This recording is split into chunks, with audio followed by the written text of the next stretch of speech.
Hello and welcome. My name is Bob AGK. I am the founder of Nollywood.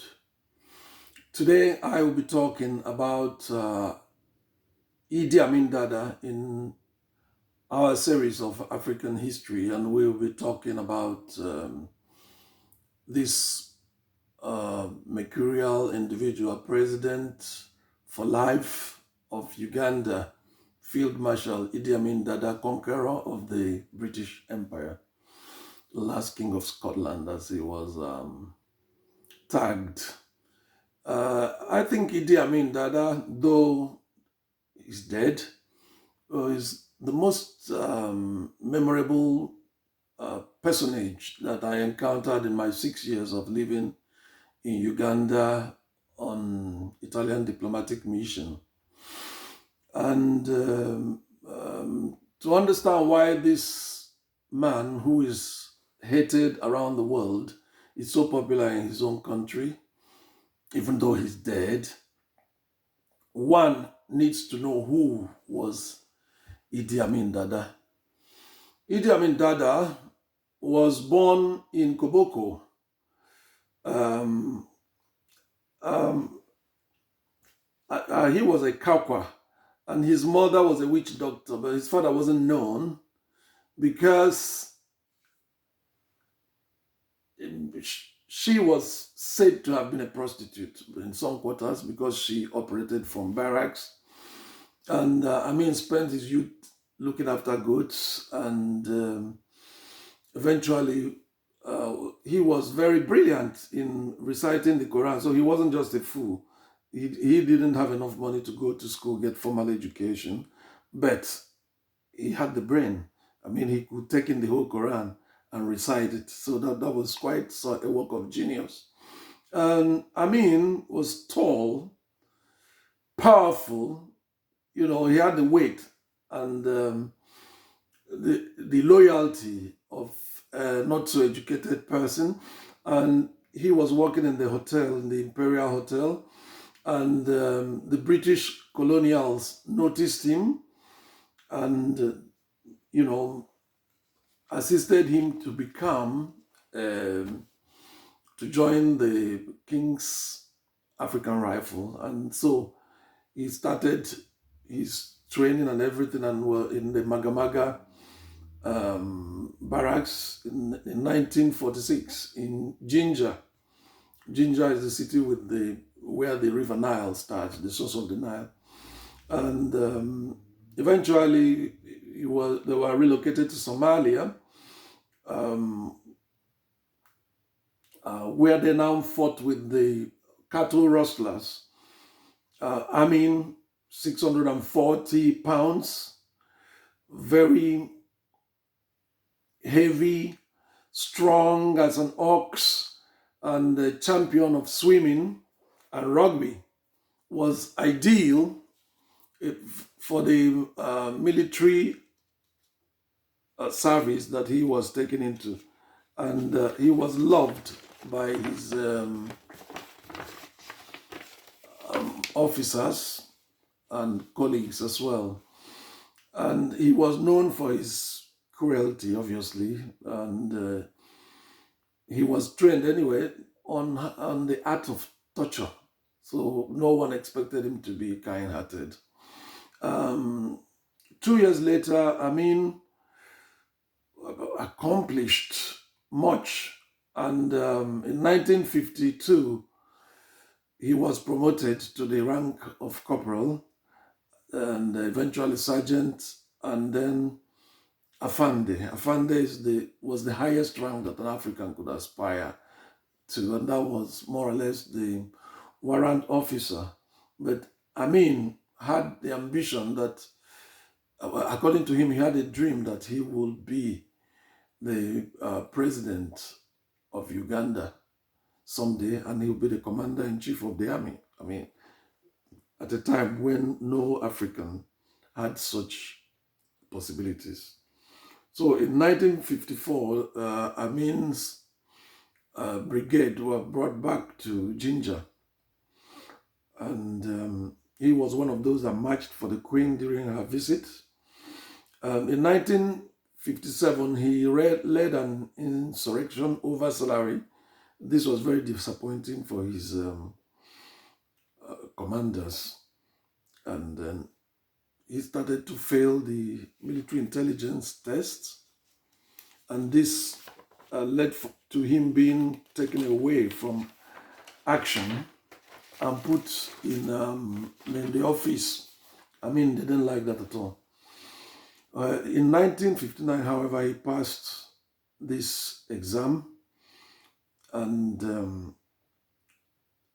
it is remembered that he was sent to quell an uprising among the Karamojongs of the east, the northeast of Uganda, bordering with Kenya, where cattle rustlers were disrupting business. And Amin went over there and actually crushed the testicles of all those that he found rustling cattle. This was the British, of course, appreciated the fact that the place had been pacified, but they were very uncomfortable with Amin's method. So it was on record that he had acted excessively. But however, this was ignored. Something wonderful happened that aided Amin's rise in the army. That was the arrival of independence. Britain had decided to give independence to Uganda, and Amin was the second highest African in the Ugandan army. So the other fellow who was Amin's boss was Brigadier, well, eventually became Brigadier Shaban Opolot. And so there was Brigadier Opolot, then there was Idi Amin, and there was Okoya. And all these, the British colonials were instructed to elevate the warrant officers and aid them to become full officers. And the Idi Amin benefited from this. So at independence, Amin was second in command of the army. Milton Obote became prime minister, and the Kabaka of Buganda became the president, but ceremonial president. And Obote knew that they were going to go have a struggle for power. And for this struggle for power, he was hoping to use the army, and he had his mind on using Shaban Opolot. But Shaban Opolot, who perhaps had calculated wrongly, married the Kabaka's niece, and that put him out of favor with Obote. Now, Obote therefore favored Idi Amin. There was a struggle that, well, this struggle came up eventually, struggle for power, because sometime in the past, during the colonial period, the Bunyoros, which is another tribe in Uganda, the most powerful and the largest tribe were and still are the Baganda. And the Baganda helped the British to quell an uprising, actually a war, with the Bunyoros. And in reward, the British gave to the Kabaka the Bunyoro territories. And the Bunyoros were never happy with this. So when independence came, the Bunyoros called for their independence. They wanted out of Baganda. And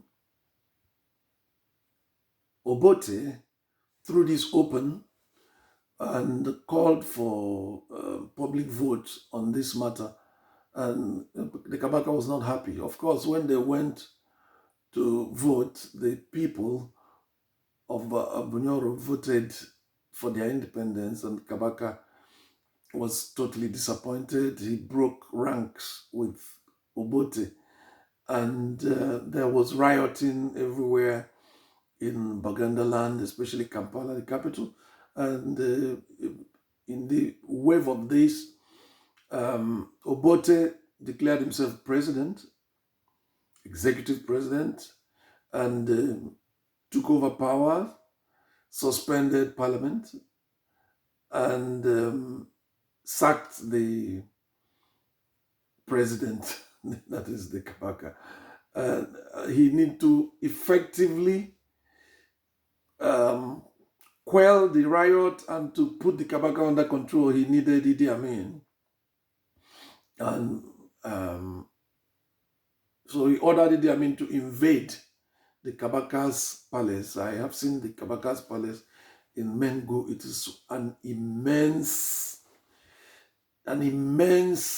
landmass with an imposing palace. Idi Amin attacked the palace of the Kabaka and fired mortars and then crushed the Kabaka's militia. And the Kabaka, something miraculous happened when this invasion was going on. The Kabakas, I think his ancestors must have intervened because suddenly there was a fog around the palace. The weather was rainy and visibility was very low. And in this state, the Kabaka escaped to Burundi and eventually to England, where he lived very poor on the dole and eventually died. In the meantime, Idi Amin had been promoted. In gratitude, Obote promoted him, and not just promoted him to be the chief of the army. He also became a personal friend and even went into business transactions because Obote was financing a militia group that was fighting against Mobutu Sese Seko in Congo. And this was done covertly. And he financed this group through a trade of arms for elephant tusks and other precious animal skins and things like that. And Idi Amin was the middleman for this transaction. And eventually it was discovered that Idi Amin had the equivalent of £1 million in his account. And this is the money that he would not earn in his entire career, in his entire military career. So some 5 members of parliament, MPs, complained about this in parliament, and an investigation was started. Idi Amin was going to be roasted, obviously, but Obote came to his aid. So Obote saved him by arresting the parliamentarians and locking them up without trial. And then Obote again crushed the investigation of Idi Amin's activities in the Karamojong, which the British had handed over to him. So twice he saved the man that was going to do him in. Well, Amin started growing in stature, but and power. Amin was not a fool. He was a very cunning individual. When he became army chief, he hired mostly South Sudanese and people of his Kakwa tribe, basically northerners, into the army, and these people were loyal only to him. And Amin was rich enough to also give them additional perks. And in this way, Amin took control of the army to such an extent that the army refused to take orders from Obote unless the orders were passed through Idi Amin. This was quite embarrassing for Obote, and this brought friction between the two. And in the course of this animosity, Idi Amin declared that he feared only God. He had no fear for anybody else. And there were a number of assassination attempts on the life of Milton Obote. So President Obote, and many people suspected Idi Amin. On one of those occasions, when there was something like an insurrection in the barracks, Idi Amin was sitting outside his house in singlet and slippers, and suddenly he saw armed troops rushing into his house. And he did, I think, what any normal person would do. He ran for his dear life. He ran behind the house and jumped over the barbed wire. The barbed wire caught his foot. And during subsequent meetings, Brigadier Okoya, his deputy, not only accused him of being responsible for the assassination attempt on the life of the president, but also accused him of being a coward. I mean, how could the commander of Ugandan army run when his boys were coming just to give him information that there was trouble in the barracks? A few weeks later, Brigadier Okoya and his wife were found dead in their home, shot. And of course, there again, everyone knew that Amin was behind. I mean, he was the prime suspect. And Obote could no longer protect him at this point. They were not friends anymore anyway. He had become a latent threat to Obote. So Obote did something absolutely silly, which was to travel for the Commonwealth Conference in Singapore and then order the police inspector general to arrest the army chief, Idi Amin. So, well, it was not an easy. It's not an easy thing to cage a lion that's on the loose. So the police chief had to hold meetings with other loyal officers. Obote had, prior to this, fired a number of strategic appointees in the army and replaced them with officers loyal to him. These officers were holding a meeting on how to arrest Amin when the news got to Amin that such a meeting was going on. And Amin, who had actually planned a coup secretly, which he had informed the British High Commissioner that he intended to take over the government. And so he had the blessing of the British, because if he didn't have their blessing, they would have reported him to the president. And the West did not like Obote because Obote had socialist leaning. And so they were afraid of having another Patrice Lumumba in Uganda.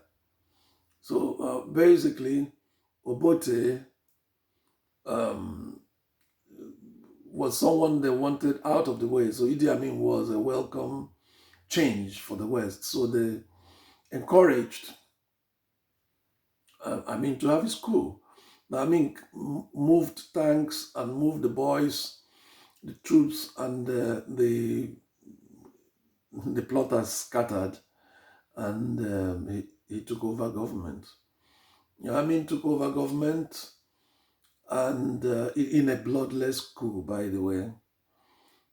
And he asked every worker to come back. Nobody was fired except Obote. He asked them to come back and let things continue as before. And Obote received the news of the coup on his way back, and he had to divert his plane to Nairobi, Kenya. And the Kenyans were not very welcoming to him. As a matter of fact, negotiations started immediately with the Uganda and the new Ugandan government about his extradition. But Mwalimu Julius Nyerere, president of Tanzania, offered to give asylum to Milton Obote. So Obote went. Instead, the Kenyans released Obote to Mwalimu Julius Nyerere. And so Obote went into exile in Tanzania. But immediately Obote went in. Other people who were loyal to Obote started sneaking out of Uganda, including the current president, Yoweri Museveni, who was one of the secretaries of Obote. And immediately they went over and started training, preparing to come back and take back power from Idi Amin. And Amin was a boisterous character, highly entertaining, very funny, full of life, enjoyed himself, had a lot of wild parties, and talked a lot, entertained people. So he was very much loved in Africa, especially because of his anti-colonial stance. However, the trouble soon started when attempts were made on his life. And Amin warned repeatedly that he would react to these attempts. So when the attempts continued, Amin went after the Obote supporters, members of the Obote tribe, other relatives of those whose relatives were in the camp training to fight and take power from him. Amin became deadly, and so many innocent Ugandans were massacred in this reaction. So, but however, Amin was noted for one singular act, one of the acts, not just one of the acts for which he was noted was the expulsion of the Asians from Uganda. The Asians who had been brought by the British to build the railway linking Kenya and Uganda. And, well, they finished building and remained in Uganda. I understand them. Uganda is a very beautiful place. There's nobody that goes there that doesn't want to remain. None that I have seen. So these people, however, remained and worked in the economy. But they also introduced a form of apartheid and did little interaction with the people, and did not intermarry, did not mix up, and generally looked down on the Ugandan people. They still do, as a matter of fact. This brought resentment in people like Idi Amin. And Amin, it must be noted that we're talking about a time when virtually all the shops, up till now, virtually all the shops, pharmacies, even mechanic workshops, and any place that generates money in Uganda is in the hand of the Indians. It was worse then, because now there are a few Africans that are at least trading in the major markets. But then it was only Indians that traded. And this was not acceptable to Idi Amin. I don't think it would be acceptable to any reasonable leader of any country. So he decided on the expulsion of the Asians and gave them 90 days to leave. And that was obviously where he got it wrong in the method. Maybe both the action and the method was left for historians to judge. But the result of that action is that a class of African entrepreneurs, an African middle class was created in Uganda. Of course, not all the shops were well managed, not all the businesses were run well, many were run down, but in the process of the failures and starting again, the people learned to do business. And today, Uganda is called the Dubai of East Africa and has the largest markets in East Africa. That's where people come to buy from in the region. And this most people in Uganda give credit to Idi Amin for this. And however, the other error that he made, which I would say was the real error, was giving space to Palestinian kidnappers to land in Entebbe with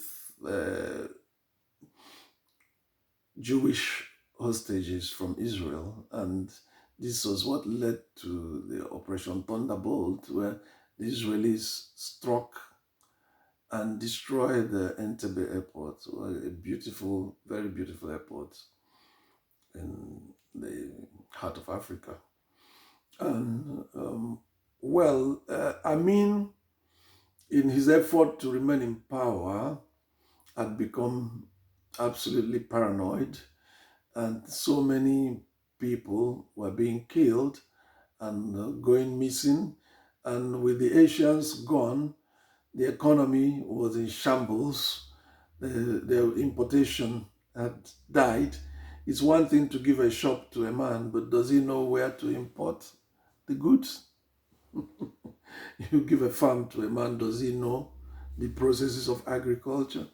This is where Amin made his error, and the economy was in a mess, and he was frequently trying to divert attention by talking, bad mouthing great leaders like Henry Kissinger, the Queen of England, President Nyerere, and anybody he didn't like. And this got to a certain extreme that, he wouldn't like Nyerere because Nyerere was training dissidents, and these dissidents had attacked on one occasion, tried to remove Amin, but Amin was very popular at that time. The Ugandan people, peasants, came out and fought Museveni, Obote, and their coalition and fought them back.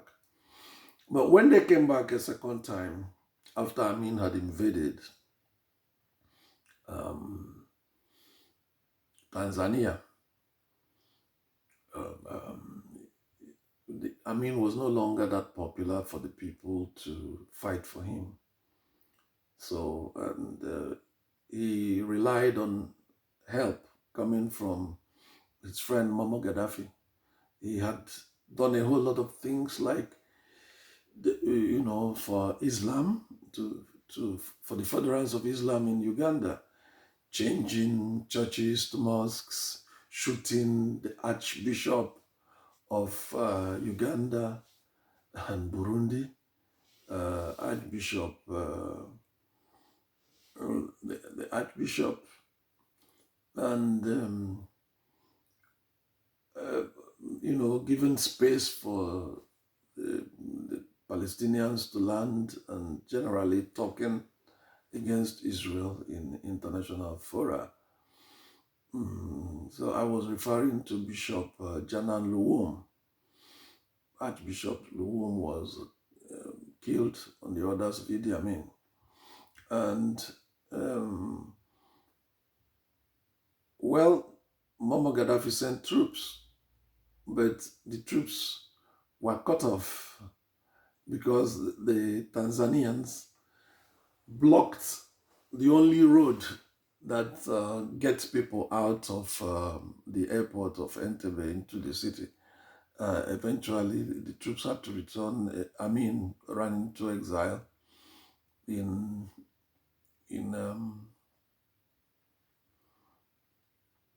Libya, but he disagreed with Muammar Gaddafi and went further to um, Saudi Arabia, which is where he eventually died. Uh, Power rotated from one president to the other. I remember Professor um, Lule. Um, I remember uh, Obote came back to power. Eventually, Museveni took power and has remained in power. Since then, Uganda has rebuilt the country from what it was. And there has been responsibility in terms of corruption, growth, economic growth, uh, prosperity has been in the country, but naturally people get tired of anyone that stays too long, no matter how good he's been. So the fault or the error of Museveni is that he should have by now found a successor. And I don't think anyone criticizes his economic policies or his politics in general. But people criticize the fact that he's been there for too long.